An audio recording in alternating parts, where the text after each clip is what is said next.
remember the first time I heard it. A sound so faint, I dismissed it as the wind finding its way through the ancient stones of St. Augustine. 27 years in the priesthood teaches you the many voices of an old church, the groan of wooden pews in winter, the gentle weeping of candle wax, the whispered prayers that seem to linger in the sacred air long after the faithful have departed. But what I heard that evening was something else entirely. The day had been unremarkable until she arrived. Confession hours were nearly over, the amber light of sunset casting long shadows across the nave.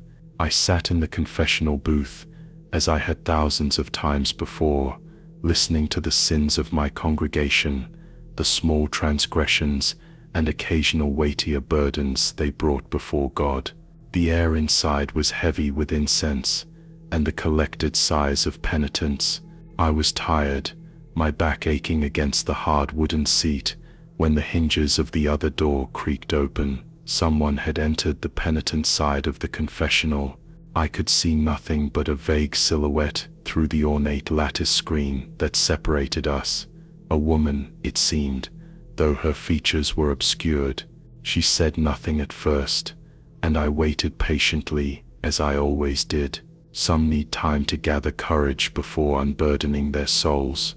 After what felt like minutes of silence, she finally spoke. Her voice was unlike any I had heard before, a dry, rasping whisper that seemed to scrape against the air like sandpaper on wood. "Forgive me, Father, for I have sinned," she began, the traditional opening barely audible. "It has been—" She paused, and I thought I heard a strange, wet sound like swallowing. "It has been never since my last confession." I straightened in my seat. Never? While it was not uncommon for lapsed Catholics to return after years away, something in her tone suggested more than mere absence from the sacraments. I offered the standard response, encouraging her to speak freely of what troubled her soul. "I made a bargain, Father," she continued, her rasp somehow growing both softer and more distinct. "There was something I wanted more than salvation, something I needed, and it found me when I was most desperate." As she spoke,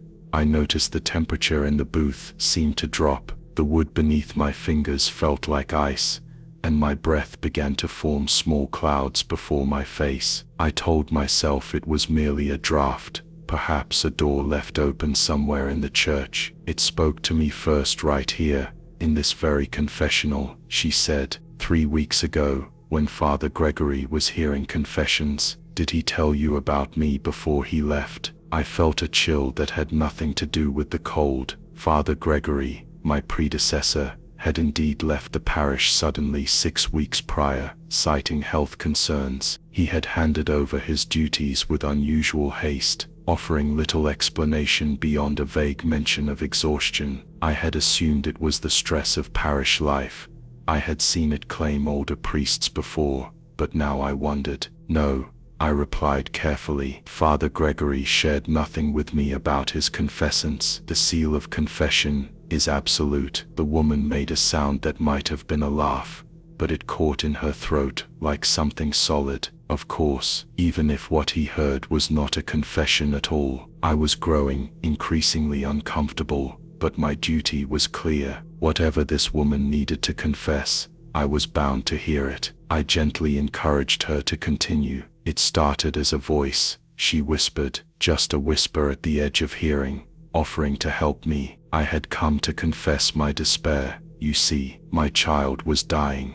Cancer, the doctors said, inoperable. I had prayed until my knees bled, Father, but God remained silent. Yet in this booth, something answered." My mouth had gone dry. I wanted to interrupt, to tell her that whatever she had heard was not divine, but I remained silent. It offered me a choice, a bargain, my child's life in exchange for creating a door. "A door?" I asked despite myself. "Not a physical door, Father, a passage, a way for it to reach through. I only had to speak certain words here, in this sacred space, words that would create a fracture between." She hesitated. "Between here and somewhere else." As she spoke, I became aware of a subtle shift in the air around us. The silence in the church beyond the confessional seemed absolute now, as if the world outside had ceased to exist. Even the eternal flame on the altar, visible through a small gap in the confessional curtain, appeared to burn without movement, its light unnaturally still. "Then did you speak these words?" I asked, my pastoral training wrestling with a growing sense of dread. She was silent for so long I thought she might have left, though I had heard no movement. "Then yes, I spoke them. My daughter recovered the very next day. The doctors called it a miracle." I closed my eyes, offering a silent prayer for guidance. When I opened them again, I noticed something strange through the lattice screen. The silhouette of the woman seemed different, less substantial somehow, as if the shadows behind her were bleeding through her form. "But that is not why I came today, Father," she continued. "I came because it kept its promise, but now it wants more. It whispers to me constantly now, not just in the confessional. It follows me home. It sits beside my daughter's bed at night, and it is hungry." As she spoke those words, I became aware of another sound beneath her voice, a subtle, rhythmic scratching, like fingernails against wood. It seemed to come from all around us, from inside the very walls of the confessional. "What would you have me do?" I asked, fighting to keep my voice steady. "Nothing, Father. There is nothing to be done. I merely came to warn you." She paused, and when she spoke again, her voice had changed, deeper, with an echo that seemed impossible in our small space. "It is too late for me, but you should know that it can hear every confession now. It has been listening since I spoke the words, and sometimes it answers instead of God." Suddenly, the scratching sound intensified, becoming a frantic scrabbling that vibrated through the wooden booth. I saw the lattice screen between us tremble, and through it, the woman's silhouette appeared to unravel. There is no other word for it. Her outline distorted, stretching upward and outward in impossible ways, like smoke caught in a violent draft. I leapt to my feet, throwing open my door, prepared to help her, but when I rushed around to the penitent's side and yanked open the door, the booth was empty. Not just unoccupied, but pristine. No sign anyone had entered at all. The worn velvet kneeler showed no indentation. The air was still and undisturbed. That night, I convinced myself it had been a hallucination brought on by exhaustion. Perhaps I had even dozed off in the confessional, my mind conjuring a nightmare from the depths of my subconscious. I said nothing to anyone, but I spent hours researching Father Gregory's sudden departure, finding nothing beyond the official explanation of health concerns. 3 days later, I was hearing confessions again. An elderly man was speaking of minor sins, unkind thoughts about a neighbor, impatience with his grandchildren, when suddenly, he fell silent mid-sentence. After a moment, he said in a confused voice, "Father, did you say something just now?" I assured him I had not spoken. "Strange," he murmured. "I could have sworn I heard someone whispering." That was 2 weeks ago. Since then, 5 other parishioners have mentioned hearing whispers during confession, voices offering solutions to their problems, promising relief from pain, suggesting bargains. One woman fled the confessional in tears, refusing to explain why. And now, when I sit alone in the booth, waiting for penitence, I hear it too. A voice so quiet, I must strain to understand it, speaking promises of power, of knowledge, of triumph over death itself. All it asks in return is that I repeat certain words it wishes to teach me. Words, it says, will open the door a little wider. Last night, I called the diocese to ask about Father Gregory's whereabouts. They told me he had vanished from the retirement home where he had been staying. His room was found empty,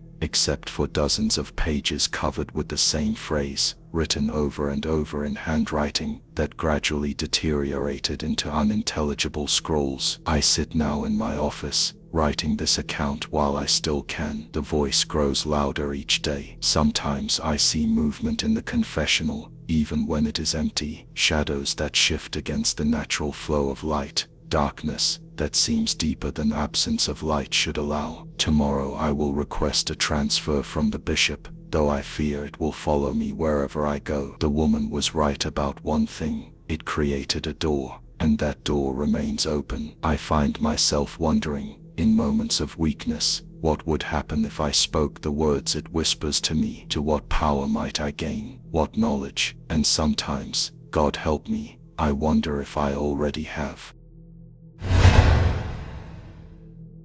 I never believed in miracles. Even as a priest, my faith was based more on philosophy and community than the supernatural claims of the church. When Bishop Ramirez called me to investigate alleged weeping statue in the remote village of San Cristobal, I packed my bag with a skeptical mind. Most cases like this had simple explanations: condensation, rusty pipes, sometimes even deliberate fraud. I would document the phenomenon, explain it away with science, and help these simple folk return to a more grounded faith. The village sat nestled in a valley, hours from the nearest city. As my car wound down the mountain road, the medieval church spire rose above the trees like a sentinel.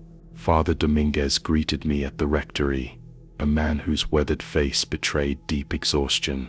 He spoke little as we walked through the empty church, his eyes darting nervously toward the northern transept, where a life-size statue of Saint Michael stood in dramatic pose.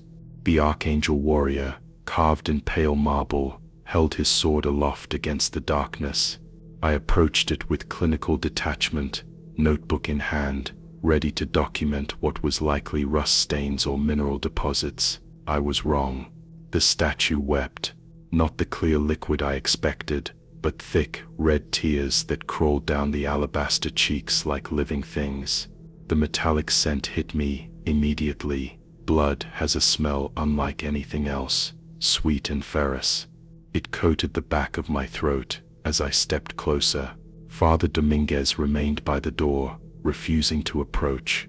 I collected samples in sterile vials provided by the diocese for these investigations. Standard procedure. The liquid was viscous, staining my gloves crimson as I worked. My rational mind raced through explanations: red algae, iron oxide in the stone, vandalism, but none satisfied what I was seeing. The tears seemed to form from nothing, welling up in the empty eye sockets before spilling over.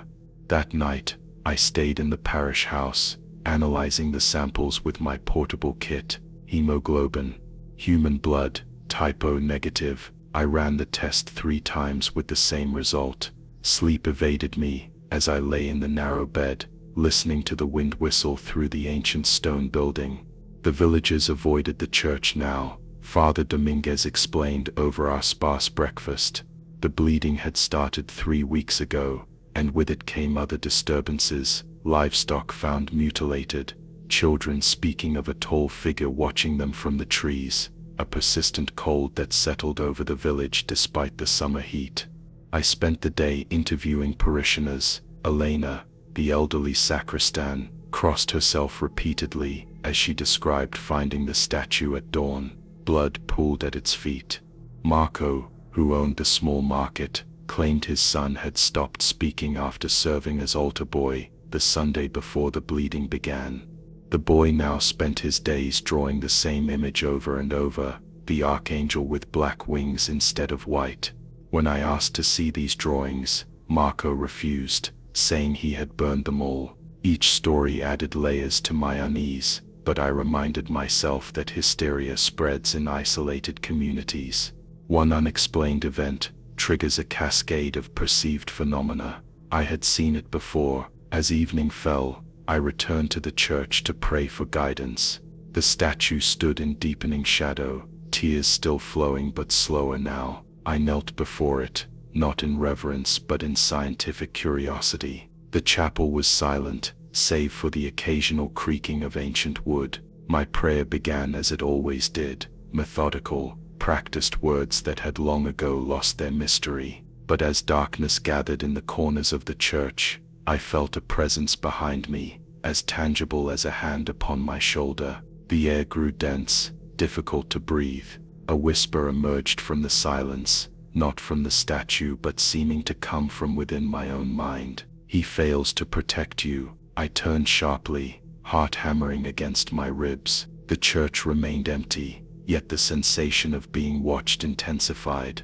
The statue bled faster now, rivulets of crimson streaming down its face and chest, pooling at its feet in an expanding circle. As I watched, transfixed, the blood began to move against gravity, thin streams rising from the pool and crawling up the stone walls like seeking fingers. A deep vibration filled the air, more felt than heard, rattling the stained glass in its leaded frames. He fails to protect you. The voice again, closer now, a cold breath against my ear. I ran. My feet carried me through the nave and out into the night air, which felt blessedly clean after the thick atmosphere inside. Stars wheeled overhead in the clear mountain sky, indifferent to human terror. I stood gasping, my clerical collar suddenly too tight, when I noticed the silence. The village should have had sounds, dogs barking, televisions playing behind windows, the murmur of evening conversation.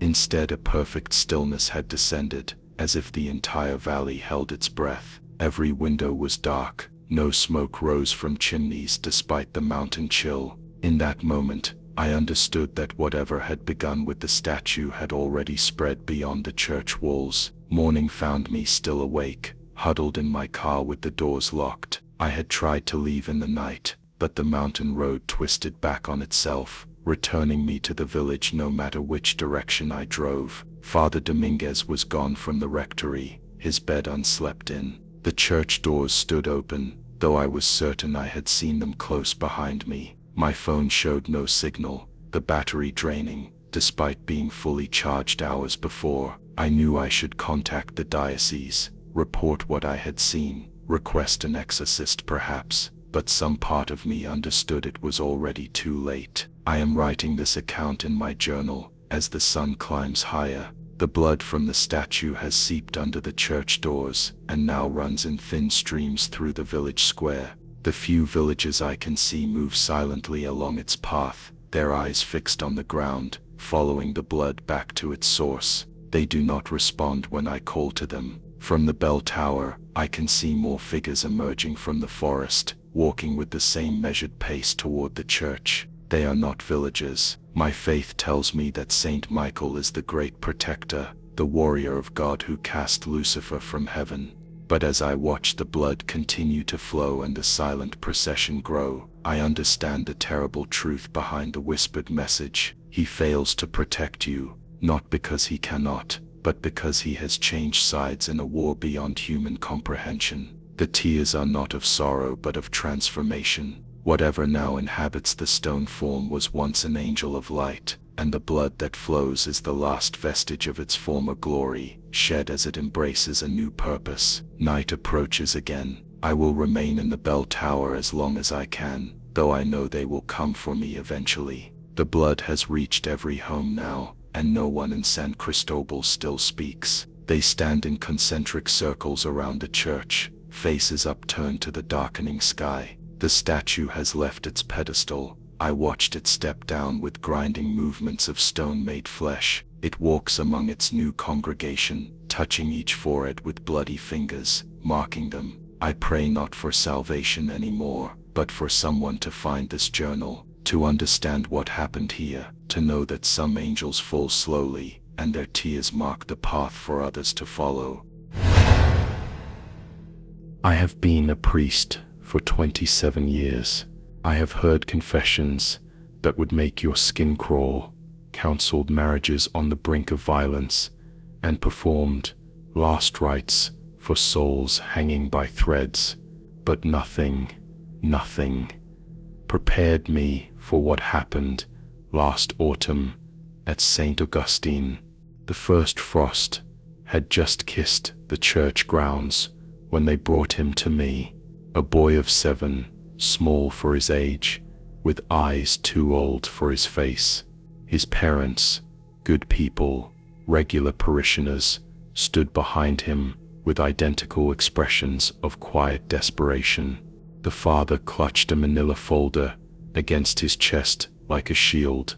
The mother kept one hand firmly on her son's shoulder, though whether to comfort him or restrain him, I could not tell. I welcomed them into my office, a small room adjacent to the church that smelled perpetually of candle wax and old books. The boy, Adam was his name, sat without fidgeting, his gaze sweeping methodically around the room, cataloging details with unsettling precision. I had performed blessings for anxious families before. I had said prayers over sick children, dabbed holy water on feverish foreheads. These rituals usually brought comfort, but as I looked at Adam, I knew instinctively that conventional blessings would not suffice. His father slid the folder across my desk. I have seen my share of disturbing images in my time.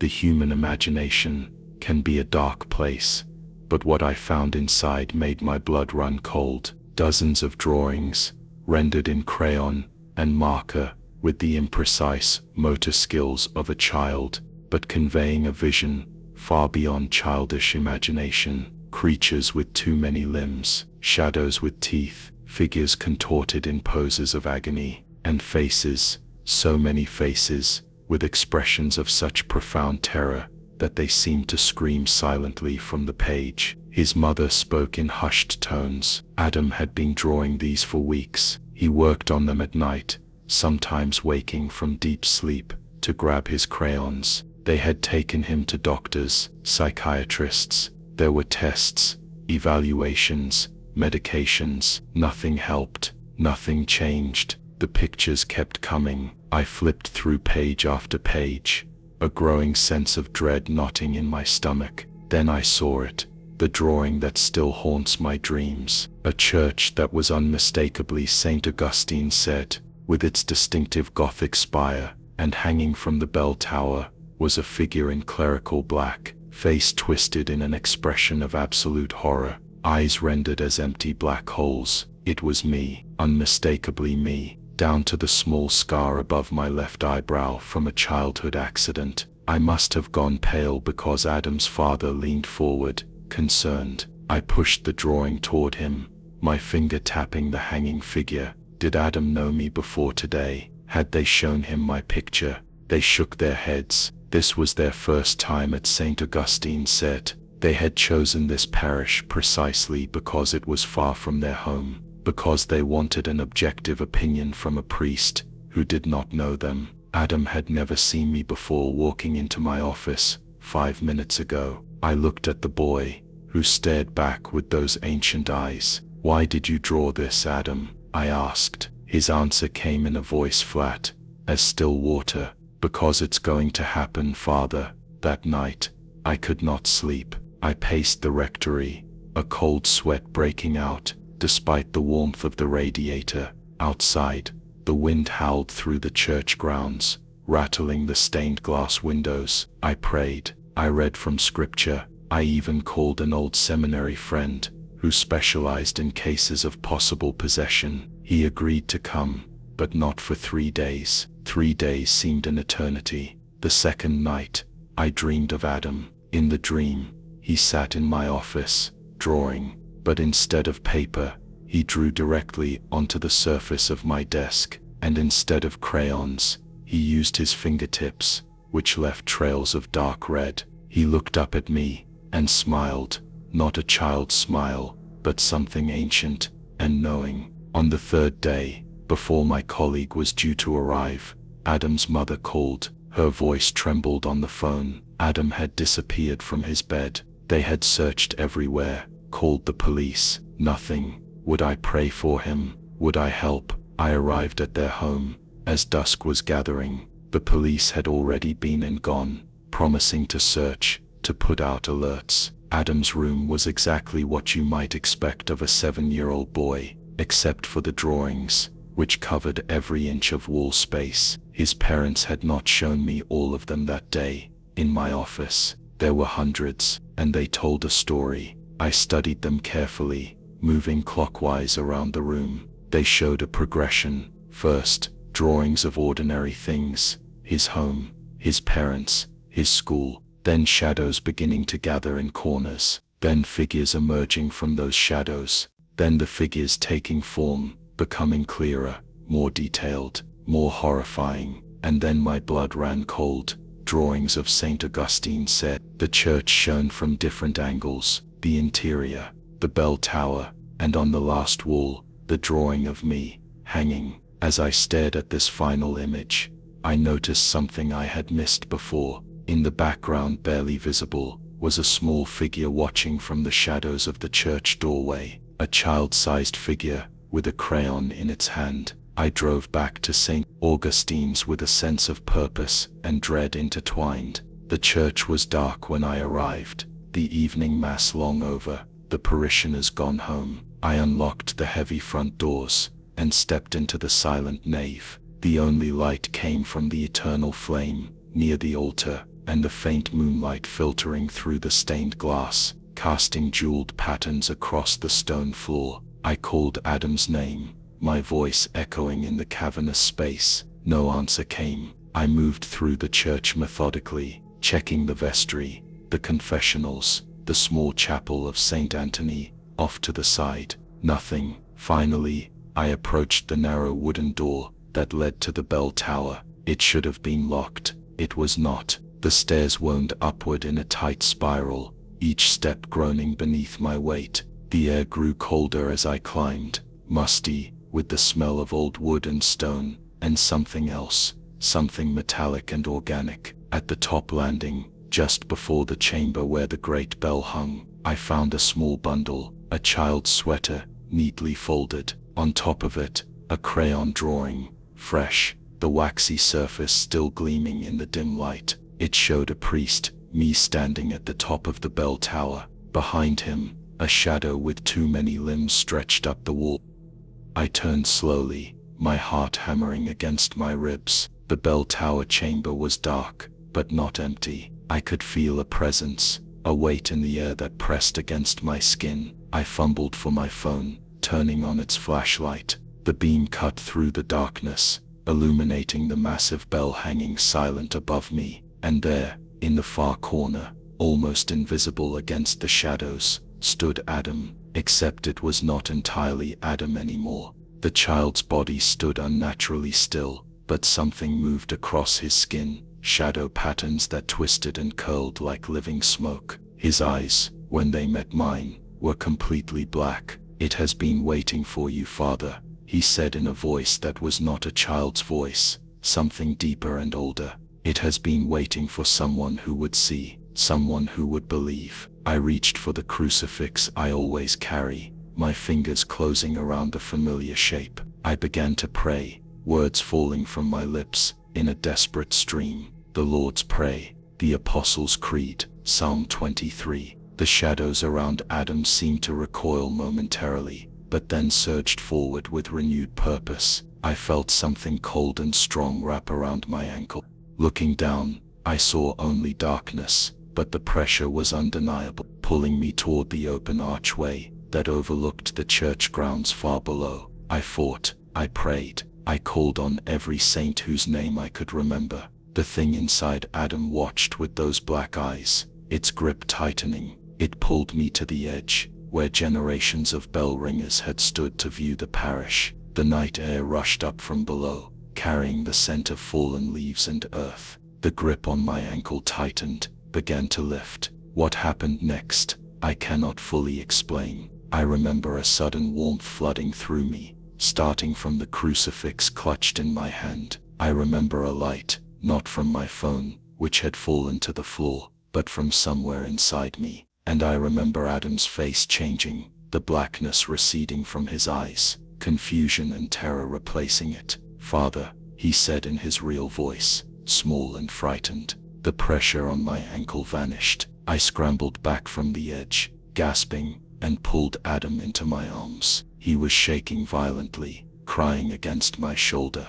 "What happened? Where am I?" he kept asking. I had no answers that would not terrify him further. I carried him down the bell tower stairs. His parents were frantic with relief when I called them. The police came. There were questions I could not truthfully answer. A 7-year-old sleepwalking to a church miles from his home. It defied explanation. but it was the story we all silently agreed upon. 3 months have passed. Adam draws normal things now. Dinosaurs, superheroes, his family. His eyes are young again. But sometimes, when I climb the bell tower stairs to the chamber where I nearly died, I feel a coldness that has nothing to do with the winter air. And on the stone wall, visible only in certain light, is a child's drawing that cannot be removed, no matter how hard the church custodian scrubs. It shows a priest at the edge of a precipice. Behind him stands a small boy,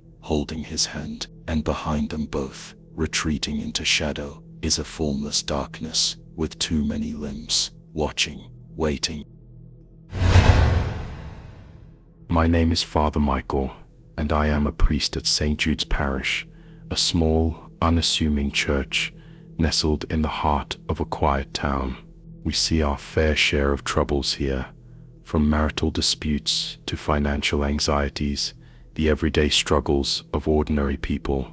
But nothing could have prepared me for what walked through our doors that autumn. It started with whispers, rumors circulating about a young woman named Sarah who was experiencing some disturbing episodes, night terrors so severe that she would wake up screaming, speaking in a language no one recognized. Her family, desperate and frightened, turned to the church for help. I initially approached the situation with a healthy dose of skepticism. I have seen cases of sleep paralysis, psychological trauma manifesting in unusual ways, but when I met Sarah, I saw something in her eyes that shook my resolve, a raw primal fear that no earthly trauma could explain. Her eyes, usually bright and full of life, were now hollow, haunted by something unseen. She told me of dreams, or rather, nightmares that plagued her every night.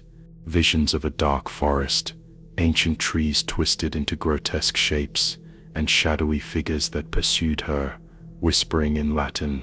It was the Latin that chilled me to the bone. She had no knowledge of the language, yet she spoke it fluently in her tormented sleep.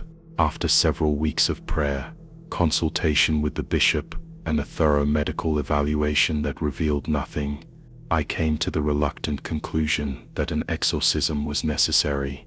It was a step I never wanted to take, a ritual steeped in ancient traditions and fraught with potential danger. But Sarah was suffering, and her family was desperate. I couldn't stand by and do nothing.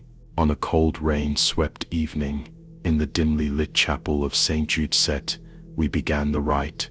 The air in the chapel crackled with an unnatural energy. Sarah, bound to the altar, thrashed and screamed as I recited the ancient prayers. Her voice, distorted and guttural, echoed through the sacred space, spewing blasphemies and curses that seemed to tear at the very fabric of reality. The temperature plummeted, and shadows danced in the periphery of my vision.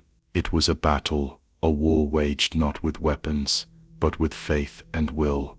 Hours passed, each moment an agonizing struggle against the unseen force that held Sarah captive. Finally, as dawn approached, the screaming subsided. Sarah went limp, her breathing shallow and ragged. The air seemed to clear, the shadows receded.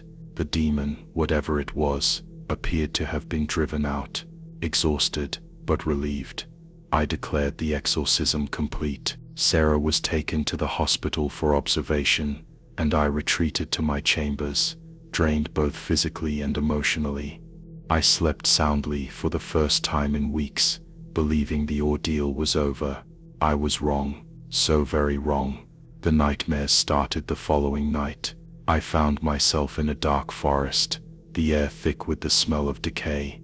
Ancient trees, their branches gnarled and twisted, clawed at the sky. The ground was soft and yielding beneath my feet, covered in a layer of damp leaves and unseen horrors. I could hear whispers all around me, faint at first, then growing louder, more insistent. They spoke in Latin, the same Latin that Sarah had uttered during the exorcism. Phrases I recognized from the rite, twisted and corrupted, filled with malice and hate. I tried to run, but my legs felt heavy, leaden. The shadowy figures emerged from the darkness, their forms indistinct, shifting and swirling like smoke. They pursued me relentlessly, their voices rising to a deafening crescendo. Des non est, they hissed. God is not here. I woke up screaming, drenched in sweat, my heart pounding in my chest. I dismissed it as a bad dream, a lingering echo of the exorcism. But the following night, the nightmare returned. The same forest, the same whispers, the same terrifying pursuit. Each night, the dream grew more vivid, more intense. The shadowy figures came closer, their faces becoming clearer, revealing grotesque features and eyes that burned with unholy fire. I began to understand the true horror of what had happened. The demon hadn't been banished. It had simply transferred its torment from Sarah's mind to mine. It had found a new vessel, a new playground for its malice.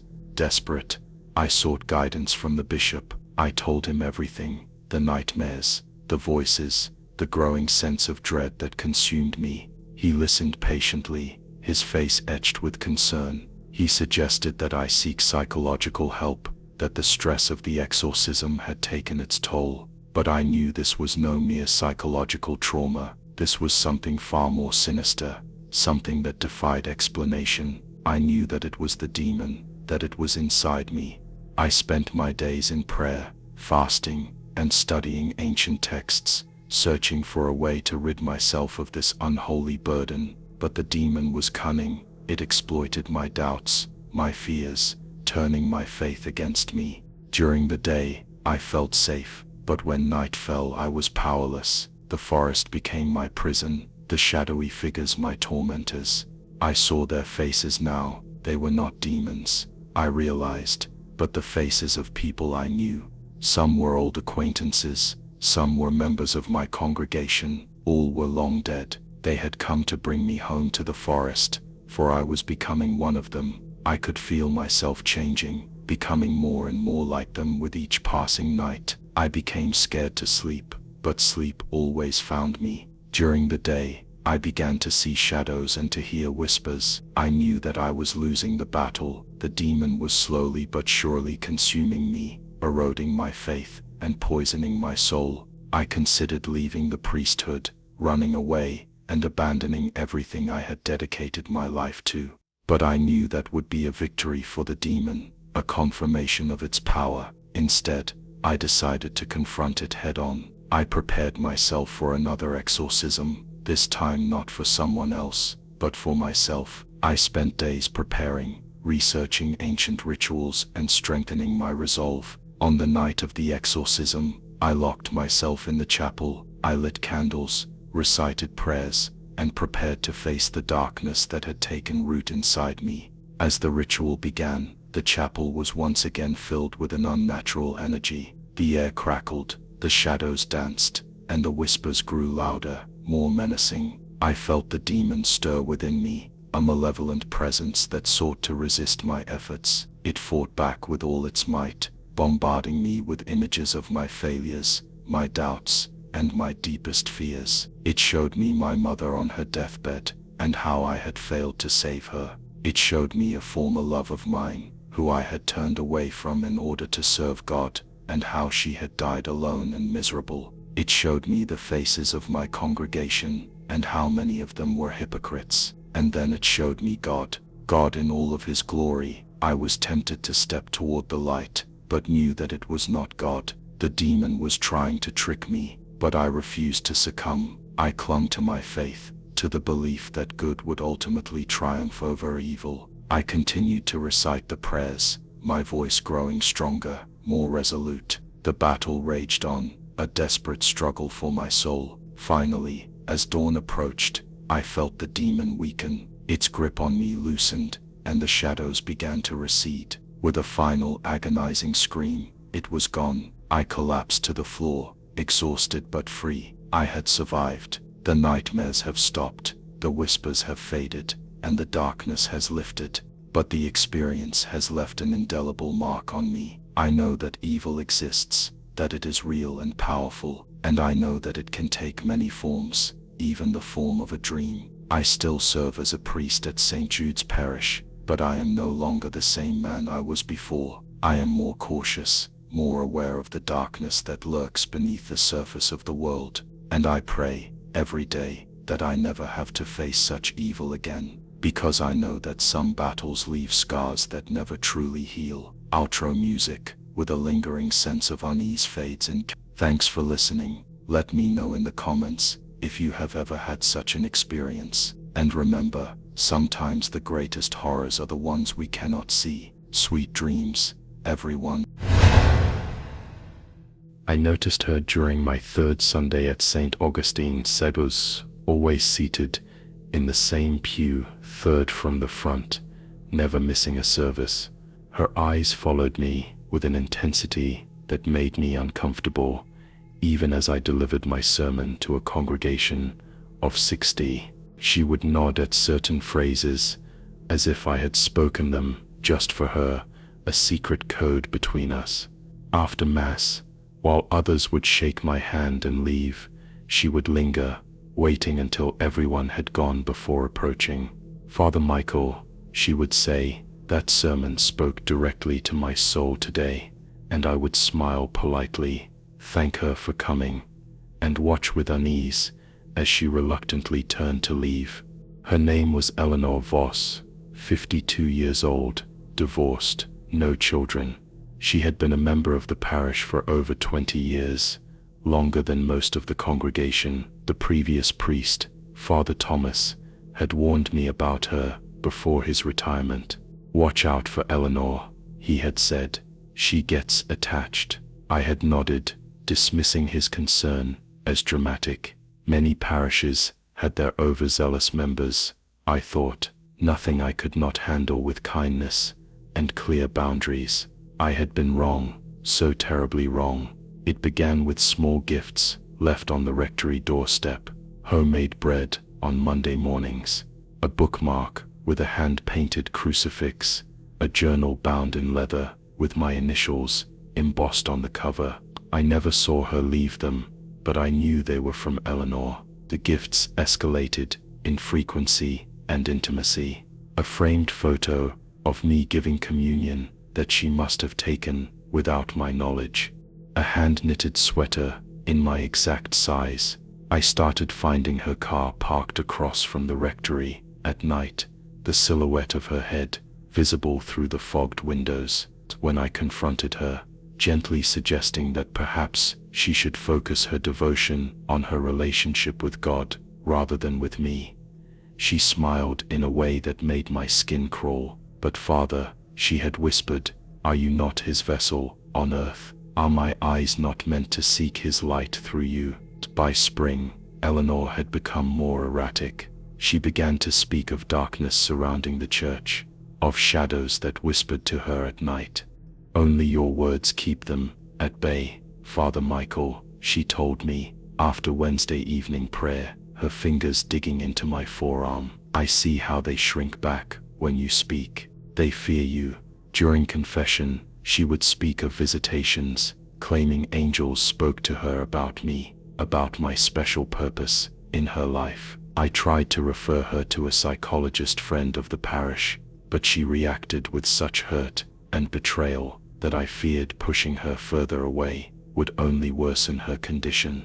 Instead, I began documenting our interactions, uncertain of what else to do. The bishop advised patience and prayer when I called him, suggesting that perhaps this was a test of my pastoral skills. I would later curse his complacency.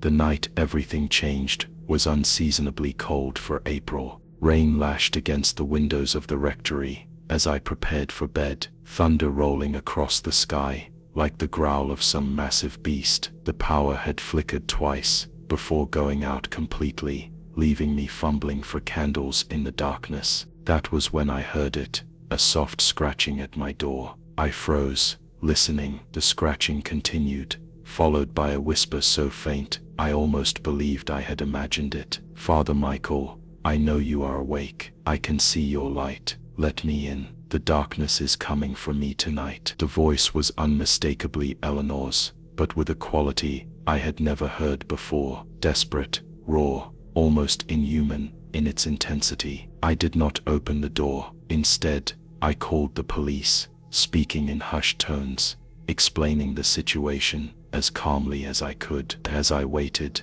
the scratching became more frantic, her whispers rising to pleading cries. "They are here with me, Father. I can feel their cold hands on my skin. Why would you abandon me to them?" I pressed my back against the far wall, watching as the handle of my door began to turn back and forth, back and forth. It was locked, but the wood was old, and I could hear it groaning under pressure. Just as the lock began to splinter, sirens wailed in the distance, growing louder. The pressure on the door ceased immediately. By the time the police arrived, Eleanor was gone, leaving nothing but deep scratch marks on my door and a small puddle of water on the welcome mat. The police filed a report, increased patrols past the church, and advised me to file for a restraining order. I followed their advice, but the paperwork felt meaningless, a flimsy shield against the growing dread that had taken root in my chest. For 2 days, there was no sign of Eleanor. She missed Sunday service, something she had never done